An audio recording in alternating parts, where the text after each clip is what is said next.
San Diego County is known for being one of America's most expensive regions. Locals are feeling the squeeze and looking for solutions.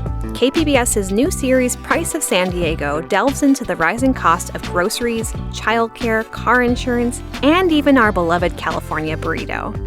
You won't want to miss this ongoing series live now at kpbs.org/Price of San Diego.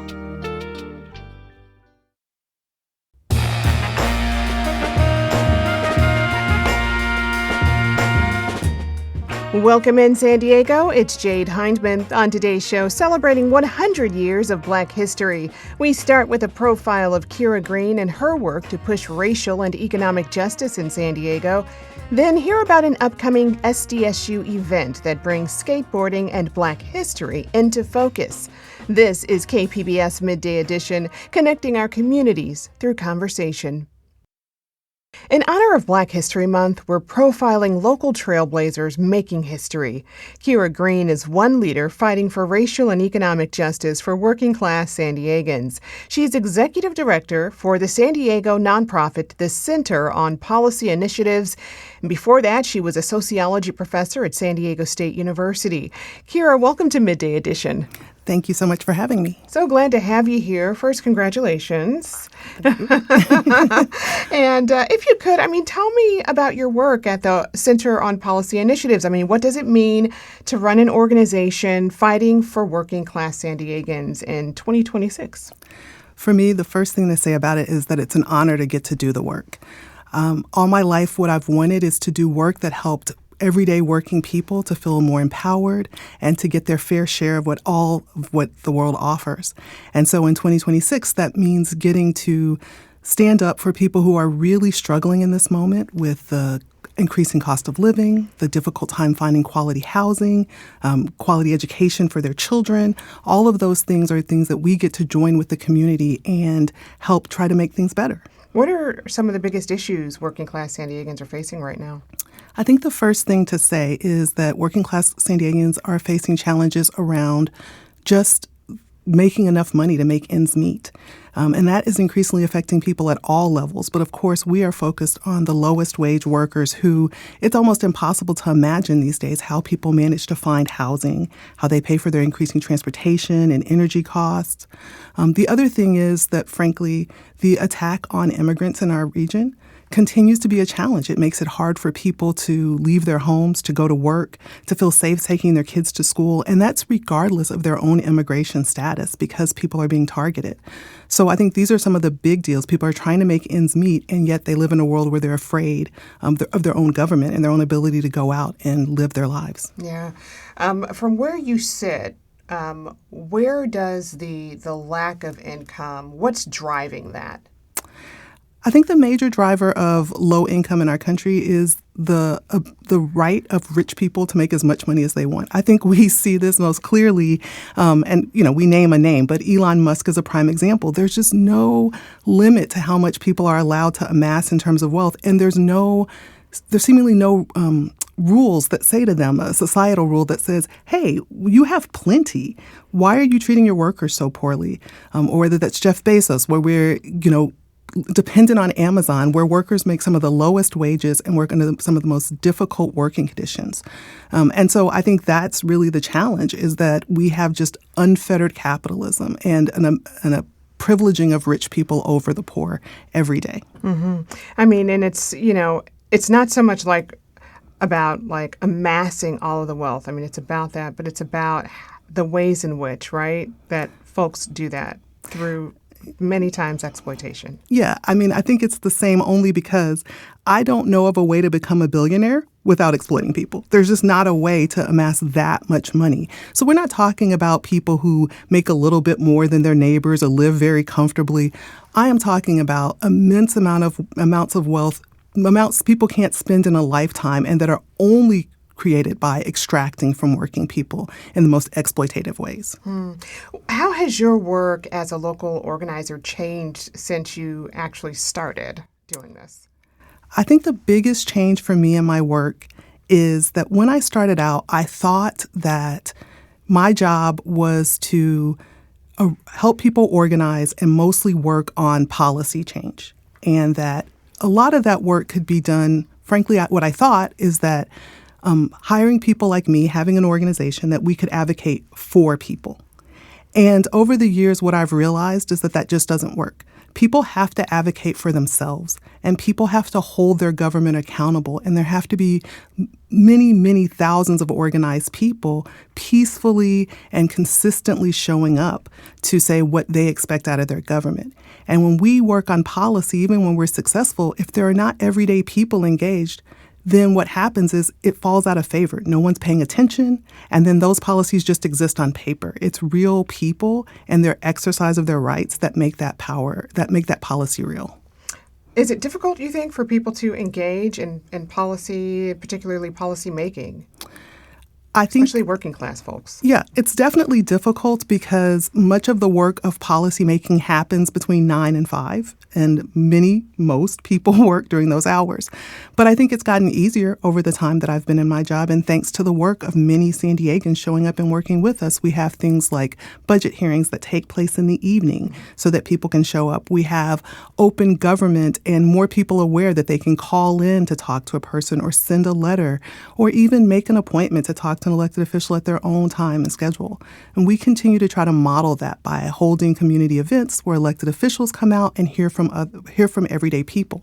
But the first thing we have to do is create spaces where working people come together and decide what they want in the world together. Yeah. You also spent several years as a professor of sociology at San Diego State. I imagine that work really intersects with what you do now, fighting against racial and income inequality. How does education play a role in the work you do now? I think of my job, I loved being a professor at San Diego State. But the thing I loved the most about it was engaging in regular conversations with my students. I think that education is an interaction. It's not a professor talking at their students. It's really a conversation and learning from each other. And the beautiful thing about working at the Center on Policy Initiatives is that's my job every day, is to go out and have conversations with people, learn from them, and share the things that I know as a researcher. And then to do that research in a way that's driven by the community. So we do research on the questions that we hear out in our community that matter to folks where they want more data about their own lives, and we get to return it to them. So I always say I have all of the best parts of being a professor in this job, and I got to drop the worst part, which is grading. Well, listen, we've touched on this, but a large focus of your work at CPI is fighting economic oppression. For example, you worked on a recent initiative on wage theft. Of course, we know that economic and racial oppression are deeply connected under capitalism. But how does that show up in our lives today? For me, the roots of wage theft, and it's important to say this in Black History Month, that the first and deepest forms of wage theft in this country were enslavement of both Black people and of Native folks. And so this idea that people work and then they are not paid for their labor is something that's deeply offensive to me, and I'd like to think to most people in this country. And today, wage theft shows up in all kinds of ways. It's paying people under the table so you can pay them less than the minimum wage. It's denying people a rest break that they're legally entitled to and that many people fought for. It's not giving people the required sick days that they're entitled to. It shows up in so many ways that result in people not having the money or the time that they're entitled to by law.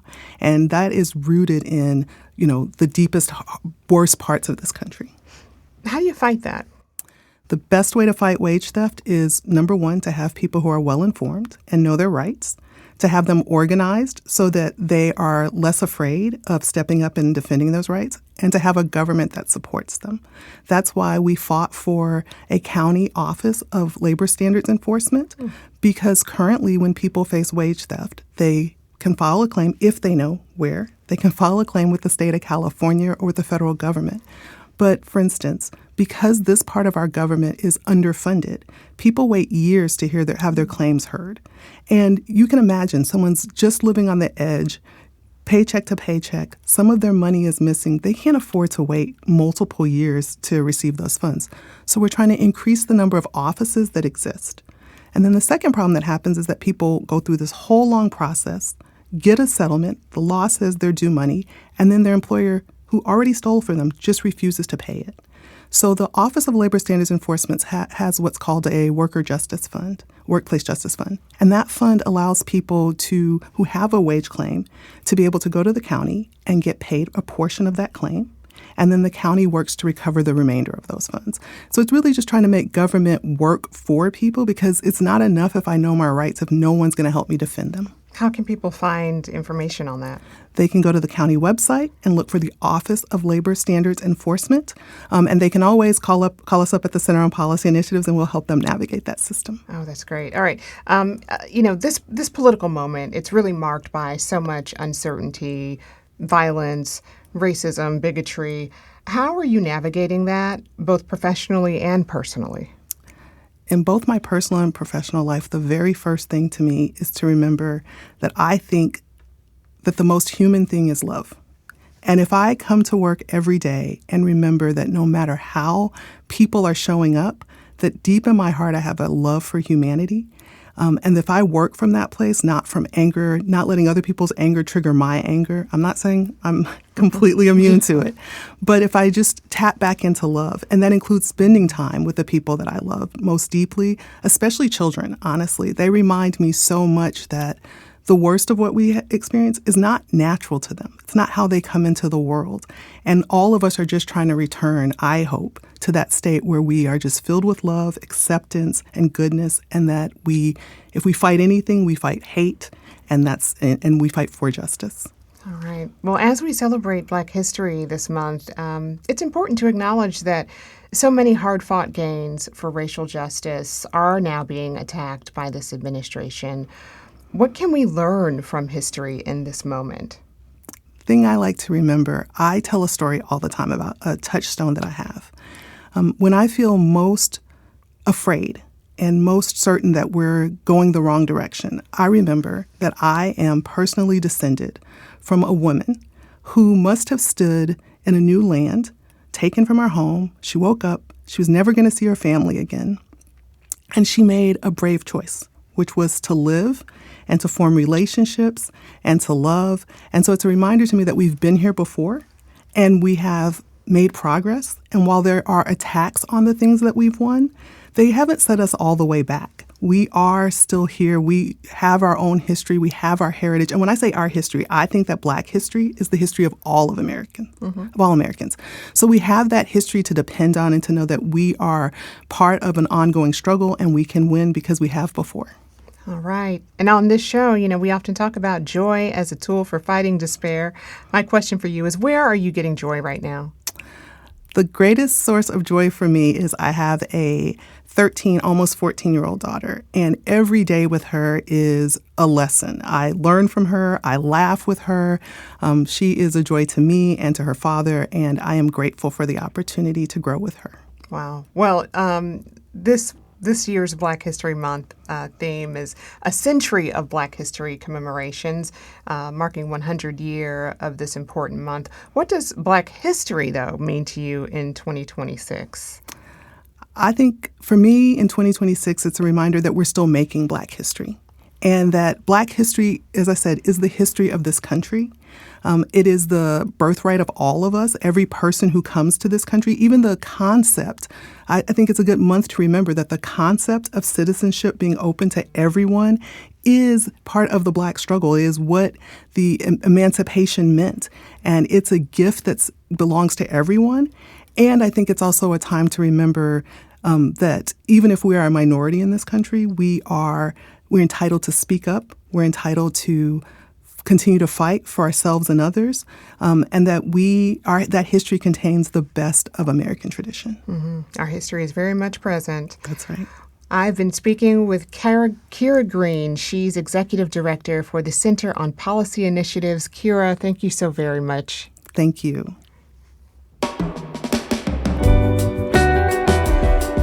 Up next, skateboarding and Black history come together in an upcoming program at SDSU. KPBS Midday Edition is back after the break.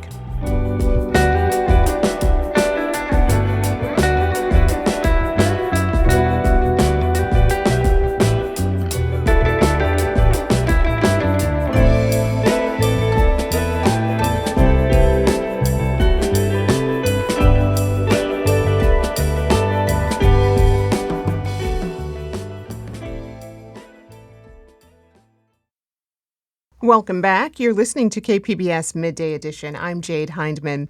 For more than 30 years, photographer Atiba Jefferson has captured some of the biggest moments and cultural icons in skateboarding. And this Wednesday at San Diego State, he'll be looking back on his journey with an event tied to Black History Month. It's called Atiba Jefferson, Finding Focus. Atiba joins me now. Atiba, welcome to the show. Thanks so much for having me. I'm so excited to be here. So glad to have you here. Also with us is Neftali Williams. He's the director of the Center for Skateboarding, Action Sports, and Social Change at SDSU. He'll be one of the moderators for the event. Professor, welcome back to the show. Thanks. Always great to be here. Always glad to have you as well. Atiba, before we talk more in depth about your work, I want to start with your connection to San Diego.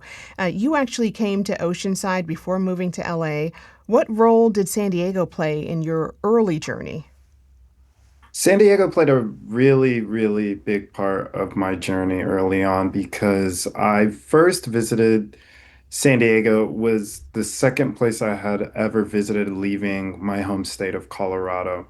And I visited in 1994 and fell in love with it right when I got here. It was December, so it was freezing in Colorado, and San Diego was blue skies, red curbs, and palm trees. So I fell in love, and then about 6 months later, I loaded up a U-Haul with my identical twin brother and just risked it. And luckily, I had connections with the great photographer Grant Britton at Transworld Skateboarding, and literally drove straight to Oceanside, found an apartment off Mission that day by driving around. And after we got the apartment, we went and had Johnny Mananas on the beach. So I have a lot of ties with San Diego. It has a very, very special place in my heart. Ah, very nice.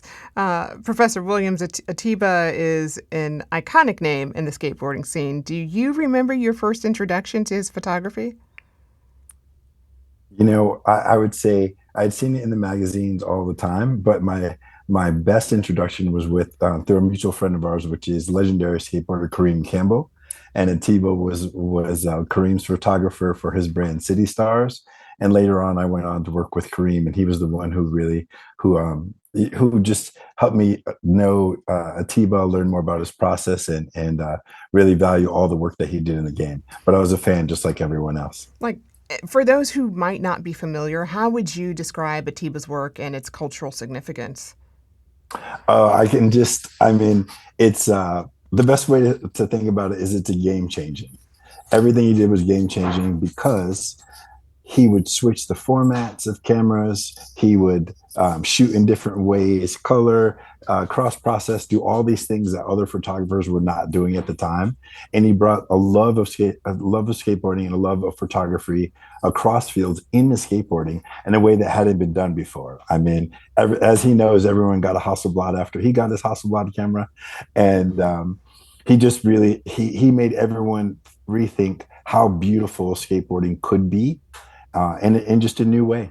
It was amazing. Yeah, I mean, it's an experimental style that's influenced a lot of other skating and sports photographers. Atiba, I'm curious, what do you consider your trademark? I can't really call myself as someone who has a trademark. I really think if my trademark was anything, was to break all the rules in photography. I think that is the way that I approach photography and what I do. I don't want to repeat myself, but I also want to learn every aspect of photography. I'm still constantly learning. I'm still making mistakes, and that's what makes me so excited about picking up a camera every time I do it. So I want to master it, but I've been trying for 30 years. I'm still not quite there, but I've learned a lot on the way. And as a skateboarder, it's all about, what people see as failure, like us trying tricks over and over, I see as a learning process. And that's what I apply to my photography. The way that skateboarding has taught me to problem solve and learn a trick is how I apply it to everyday life, including photography. Yeah, it's like you never stop learning. That's great. Um, how has the landscape for skateboarding photography changed over the years, Atiba? It's changed immensely, from the fact that skateboard photography really started predominantly with print media and now has seen a whole different trajectory, you know, through the internet in some ways, but really through social media. And when there was a point in skateboarding that it was, I've seen it go through all phases, really, from film to video grabs, back to film, to the print being dominant, to social media where we're at. And really there was a point where everybody was like, no one's going to care about photography, they're only going to care about video. And then all of a sudden social media happened and photography became this thing. Love it or hate it, I'm still trying to process the right or the wrong of it, but Instagram made photography popular again. And that really, I think, saved, I'm a staff photographer for Thrasher magazine, which has been great to still work at. It's the best skateboard magazine, and it is the only monthly one. And to see them still be relevant and still be the best and still be on top in this amazing journey. Um, you can't ever get over the feeling of picking up a magazine and having the cover.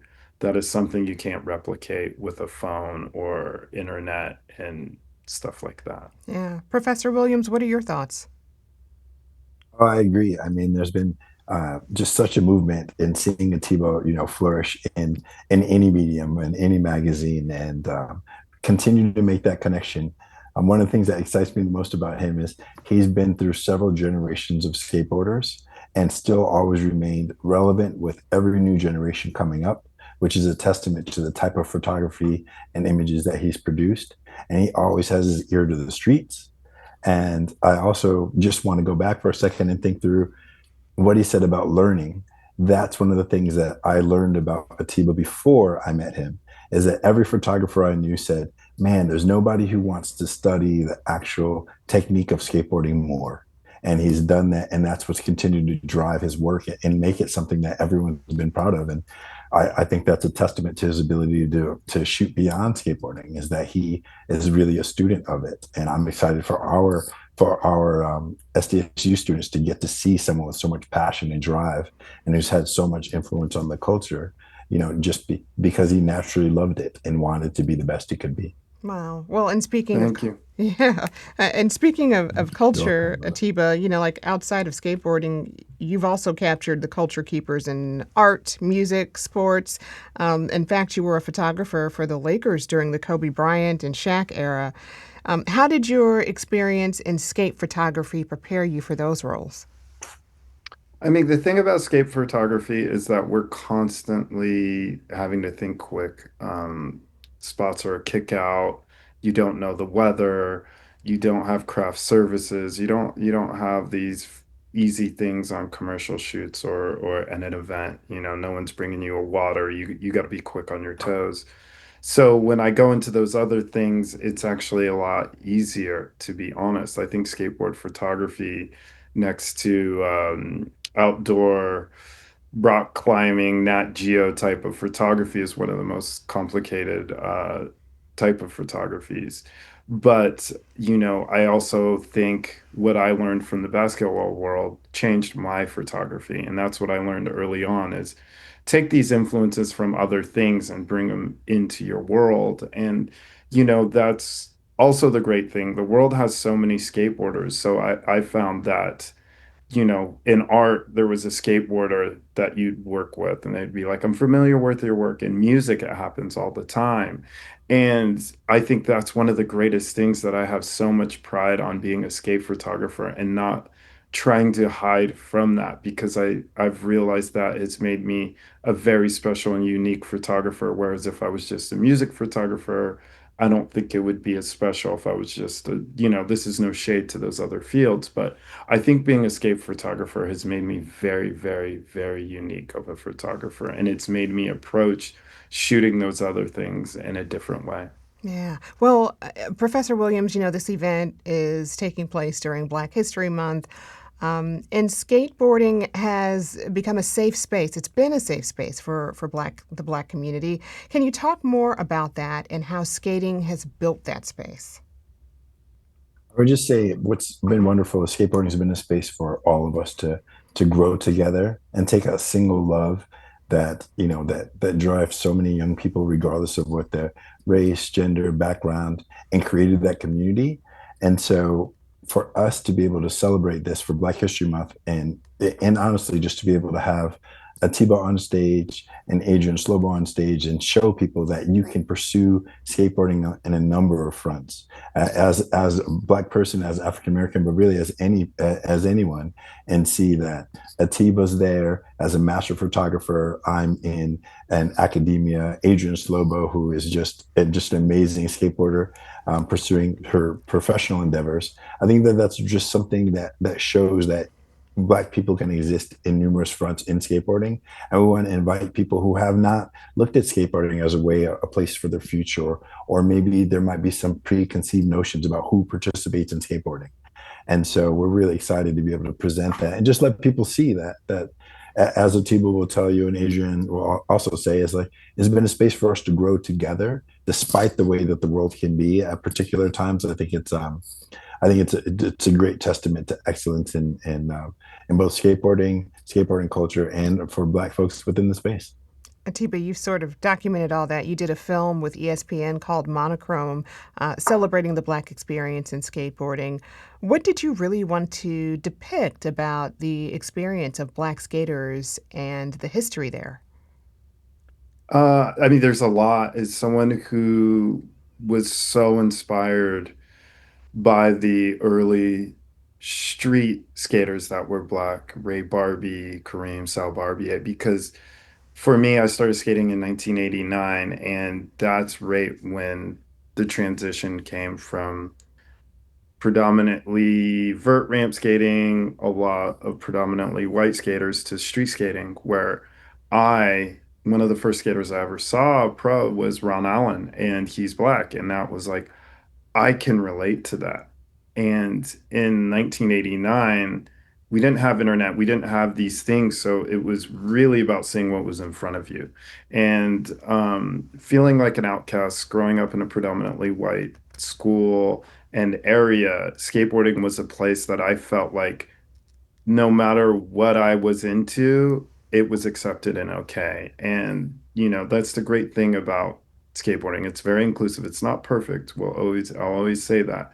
But it has been the safest place I've ever been to be a person of color, and also to look around and see all walks of life, genders, and colors, and everybody just be together and be unified by skateboarding. And that makes it really, really special. You don't need much. You need the skateboard and you need the street, and that makes it very inclusive. It's hard to keep people out when you just need some pavement. So Hmm. it's an amazing place. And with the film, it was so great to tell that story. It was post George Floyd, so it was really, I think, a time for people of color to use their voices and to show how special and loved they are. And especially in skateboarding, I mean, it's just unbelievable. I mean, it was hard to tell in such a short time. We need a couple more editions of that because there's so much more to tell, and it keeps going. There was a group of friends of mine that wanted to do a documentary. Aliasha Moore, who's an amazing person from, lives in San Diego, from New York, but lives in San Diego, that wanted to do a documentary. And we were going to do that in like 1998. And the story about Black skateboarding has gone so far since then. So it was really great to turn around and do this, 30 years-ish after I've been involved in skateboarding almost. So, and it got nominated for a Sports Emmy, which was something I never thought I would ever do. So there again, being Black and being in skateboarding, it's endless the opportunities that are out there. Wow. Well, since 2020, when that film was made, and to today, it is just a very chaotic time politically and socially. Yet skating has been and really continues to be a means for social change. Professor Williams, what work, though, do you think still needs to be done?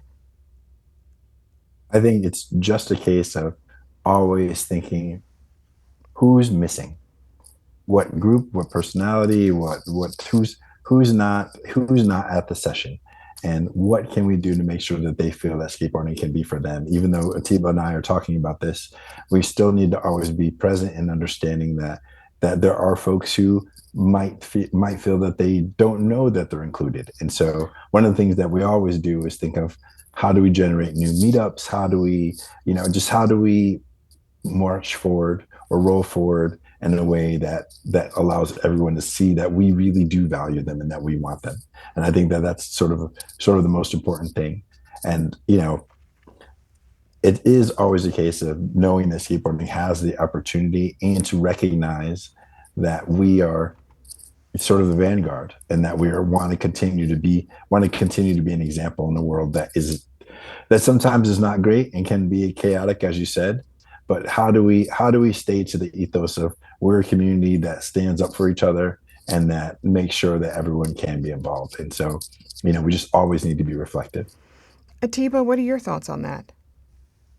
I mean, yeah, we're in such a crazy time, and I think the greatest thing about skateboarding is it's a beautiful community that's trying to stay positive and uplift. And in the very turbulent times that we're in right now, we need positivity, we need community, we need love. And for me, the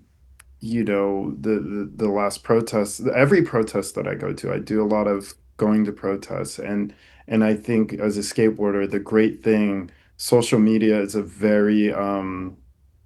big thing in our community. So we can use our voices as well on our social media to, stand up for what we believe in. And what I love so much is when I'm protesting, the one thing that I always see is a lot of skateboarders. Yeah. And there's always a ton of skateboarders trying to make a difference and trying to make this world a better place. And there's always been those type of skateboarders throughout time, whether it's Tommy Guerrero writing End Racism in the early 80s on his grip tape on his board, and Natas Kapis spreading the, support of Martin Luther King. This is a white skater, and I'm seeing wearing a Martin Luther King shirt. So, that's the amazing thing about skateboarders is, the community is always trying to make this a better place, and we need it more now than ever. Yeah. That in mind, I mean, the theme for this year's Black History Month is a century of commemorating Black history, celebrating 100 years here. How do you think the history of skating can continue to be celebrated, Atiba? I think that the amazing thing about how to celebrate skateboarding is going to do it itself, because skateboarding is really about progression and learning and growing with tricks, and that's just our ethos. So I think for us, it's just, we're seeing it in so many different ways, that we've never seen before. I mean, when I was a kid, you got beat up for being a skateboarder, and now you have Lil Wayne being a skateboarder. So for us in our community, I think it's just going to get better and better. And that's making skate parks, and that's, having, these places that people can be safe and grow and learn and have a positive, healthy physical outlet to life. I've been speaking with photographer Atiba Jefferson and Professor Neftali Williams, director of the Center for Skateboarding, Action Sports, and Social Change. Again, they'll be at SDSU this Wednesday. The event is called Atiba Jefferson, Finding Focus. It starts at 6:30 p.m. and it's free. You can find more details on kpbs.org/midday. Atiba, Neftali, thank you so much. Thank you. Thank you.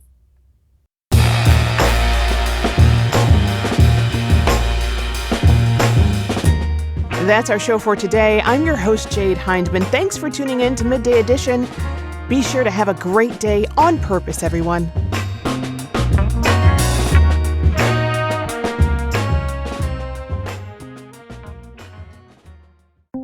Powerful people can abuse their position, and the community expects them to be held accountable. That's where the KPBS investigations team comes in. If you have a tip for us, send an email to investigations@kpbs.org or message on the Signal app at 619-594-8177.